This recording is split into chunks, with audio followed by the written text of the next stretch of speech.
અમદાવાદના જોધપુર સ્થિત શિવાનંદ આશ્રમ ખાતે ઉત્કર્ષ સંસ્થા દ્વારા મહિલા દિવસની આગોતરી ઉજવણી કરવામાં આવી હતી, જેના ભાગરૂપે આદ્યશક્તિ સન્માન સમારોહ, પુસ્તક વિમોચન અને સીતારામચરિત આધારિત કથાનું આયોજન કરવામાં આવ્યું હતું, જેમાં મેયર પ્રતિભાબેન જૈન, વેજલપુરના ધારાસભ્ય અમિત ઠાકર તથા શિવાનંદ આશ્રમના આગેવાનો સહિત મહાનુભાવો ઉપસ્થિત રહ્યા હતા।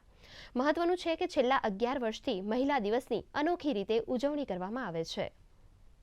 જે બધી બહેનો મારી સાથે જોડાયેલી છે એ બધી બહેનોને પણ અમે સાથે બોલાવ્યા છે અને બધાની જર્ની એક પુસ્તિકામાં સ્ત્રી આદ્યશક્તિ નામની પુસ્તિકા જે છે એમાં અમે બધાની જર્ની કંડારેલી છે। પછી એ એજ્યુકેશનિસ્ટ પણ હોય, સાયન્ટિસ્ટ પણ છે, ડૉક્ટર્સ બી છે, વૈદ બી છે, ઓથર બી છે અને એક કુકિંગ માસ્ટર બી છે। તો બધા જ ફિલ્ડની જે તે ફિલ્ડની બહેનો છે એ બધી મારી સાથે જોડાઈ છે।